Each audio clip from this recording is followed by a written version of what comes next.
বিভিন্ন প্ল্যাটফর্মে বাংলা ভাষার প্রয়োগ।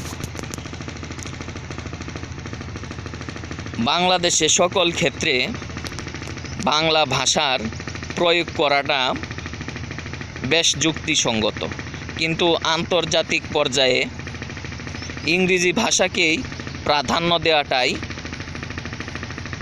বেটার।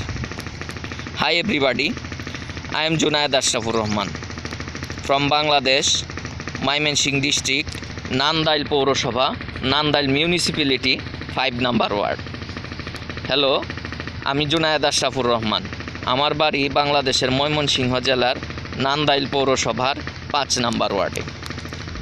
এখন বর্তমানে বাংলাদেশে বাংলা ভাষার প্রয়োগটাকে বিভিন্নভাবে প্রয়োগটাকে জোর দেওয়া হয়েছে। যেমন আদালতের রায়ে আদালতের রায় যেন বাংলা ভাষায় দেওয়া হয় সেজন্য জোর দেওয়া হয়েছে। বাংলাদেশের বিভিন্ন সাইনবোর্ডে যেন বাংলা ভাষাটাকে প্রাধান্য দেওয়া হয় সেক্ষেত্রেও জোর দেওয়া হয়েছে। এটা একটা খুবই ভালো উদ্যোগ, মহতী উদ্যোগ বাংলাদেশের মানুষের। সেজন্য বাংলাদেশের মানুষ অবশ্যই ধন্যবাদ পাওয়ার যোগ্য। কিন্তু আন্তর্জাতিক পর্যায়ে বাংলা ভাষাটাকে প্রাধান্য দেওয়াটা একটু ডিফিকাল্ট হয়ে যায়, জটিল হয়ে যায়। কেন? কারণ হচ্ছে যখন আন্তর্জাতিক ক্ষেত্রে প্রয়োগ করা হয় তখন আন্তর্জাতিক ভাষা হচ্ছে ইংরেজি। যে কারণে দেখা যায় যে ইংরেজি ভাষার যেখানে প্রাধান্য সেখানে যদি বাংলা ভাষাটাকে প্রাধান্য দেওয়া হয় সেক্ষেত্রে দেখা যায় যে একটা বিভ্রান্তিকর ব্যাপার হয়। আমি কখনোই জাতিসংঘে ভাষণ দেওয়াকে এখানে উদ্দেশ্য করে বলছি না, যে জাতিসংঘে বাংলা ভাষায় ভাষণ দেওয়া বা প্রত্যেকের নিজের ভাষায় ভাষণ দেওয়া সেটা একটা বিরাট ব্যাপার। যিনিরা জাতিসংঘে ভাষণ দেন তিনিরা অনেকে নিজের ভাষায়ই দেন। যেমন মধ্যপ্রাচ্যের যিনিরা ভাষণ দেন তিনিরা অনেকে আরবি ভাষায় দেন, অন্য দেশের অন্যরা অন্য দেশ ভাষায় দেন, এবং বাংলাদেশের যিনিরা জাতিসংঘে বক্তব্য রাখেন তিনিরাও বাংলা ভাষায়ই দেন। আমি জাতিসংঘের উদ্দেশ্যে বলছি না, আমি বলছি আন্তর্জাতিক বিভিন্ন প্ল্যাটফর্মে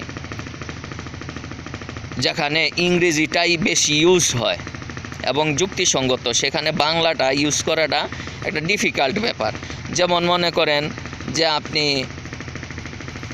আপনার স্বাধীনতা, সেটা আপনি অনলাইনে লেখালেখি করেন, সেটা আপনি বাংলাকে প্রাধান্য দিয়েও লিখতে পারেন, ইংরেজিতেও প্রাধান্য দিয়ে লিখতে পারেন। আপনি যদি মনে করেন যে আপনার পাঠকবর্গ হচ্ছে বাংলাভাষী, অতএব আপনার প্রধান যে বেশিরভাগ পাঠক হচ্ছে বাংলাভাষী, তাই আপনি ইচ্ছা করলে বাংলাটা প্রাধান্য দিয়ে লিখতে পারেন। আবার কেউ যদি মনে করেন যে আমার পাঠকবর্গ বাংলা তো বটেই, অন্যান্য ভাষাভাষীও পাঠক আমার আছে, পাঠক পাঠিকা আছে, অতএব ওনাদের জন্য আমি ইংরেজিতে লিখব, তাহলে আপনি ইংরেজিকে প্রাধান্য দিয়ে লিখতে পারেন। যেমন আমাকে দিয়েই আমি বলছি, আমি অনলাইনে লেখালেখি করি, আমি ইংরেজিটাকে আমি আগে লিখি, পরে আমি ওই লেখাটারই বাংলাটা আমি পরে লিখি, অর্থাৎ ইংরেজিটাকে আমি প্রাধান্য দিই। যেহেতু আমি অনলাইনে লেখালেখি করি, অনলাইনে তো শুধু আর বাংলাদেশের পাঠক পাঠিকা না, বিভিন্ন দেশের পাঠক পাঠিকা, পৃথিবীর যে কোনো প্রান্ত থেকেই অনলাইনের যোগাযোগ আছে বা অনলাইনের সংযোগ আছে, ইন্টারনেট সংযোগ আছে, পৃথিবীর যে কোনো প্রান্তের পাঠক পাঠিকাই পড়তে পারেন। সেই বিষয়টা সামনে রেখেই আমি প্রথমে ইংরেজিতে লিখি এবং পরের এই লেখাটাই পরে আমি বাংলায় লিখি। এটা হচ্ছে আমার লেখার বিষয়। এইটা হচ্ছে ভাষা প্রয়োগের স্বাধীনতা, ঠিক আছে? এটা যেভাবে ক্ষেত্রে প্রয়োগ করতে চান করতে পারবেন, এখানে বাধ্যবাধকতা নাই। তবে বাংলাদেশের বিভিন্ন ক্ষেত্রে, বিশেষ করে আদালতের রায়ের ক্ষেত্রে এবং সাইনবোর্ডের ক্ষেত্রে, ব্যানারের ক্ষেত্রে বাংলা ভাষা ইউজ করার যে একটা নির্দেশনা, সেজন্য সংশ্লিষ্ট ব্যক্তিগণ ধন্যবাদ পেতেই পারেন। ধন্যবাদ সকলকে।